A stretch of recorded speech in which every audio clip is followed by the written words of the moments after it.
संभाजीनगरमध्ये लापता लेडीज। 2024 मध्ये 156 महिला बेपत्ता। 2023 मध्ये 490 महिलांनी सोडलं घर। गेल्या 17 महिन्यात एकट्या संभाजीनगरातून 646 महिला घर सोडून बेपत्ता झाल्या। यातील 540 महिलांना शोधण्यात पोलिसांना यश आलंय। काही महिला स्वतःहून घरी परतल्या। नवरा बायकोतील भांडणं, कौटुंबिक हिंसाचार यासह अनेक कारणांमुळे महिला घर सोडून जात असल्याचं चित्र आहे। याला चाप बसावा म्हणून पोलिसांनी भरोसा सेलची स्थापना केली। तिथं पती पत्नींनी तक्रारींचा पाऊसच पाडला। एका महिन्यात 546 तक्रारी आल्या।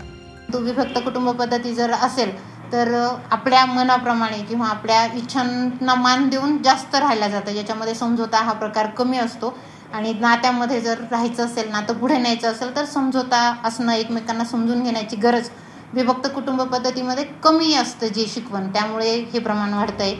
समुपदेशक सुद्धा अशा जोडप्यांची समजूत काढण्याचा प्रयत्न करतात, मात्र बऱ्याचदा कुणी ऐकून घेण्याच्या मनस्थितीत नसतं। त्यामुळे विभक्त होण्याचाच पर्याय उरत असल्याचं समुपदेशक सांगतात।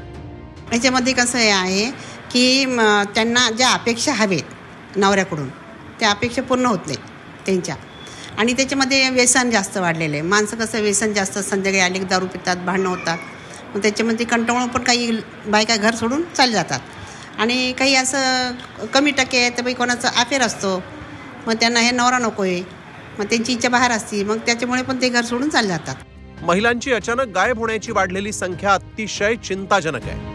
रागाच्या भरात घरातून एकट्या निघून गेलेल्या महिलांमुळे गुन्हेगारांचंही फावतं। त्यामुळे पती पत्नीनं टोकाची भूमिका न घेता सामंजस्यानं वागल्यास त्यांचा संसार निश्चितच सुखानं होऊ शकतो। विशाल करोळे, झी 24 तास, छत्रपती संभाजीनगर।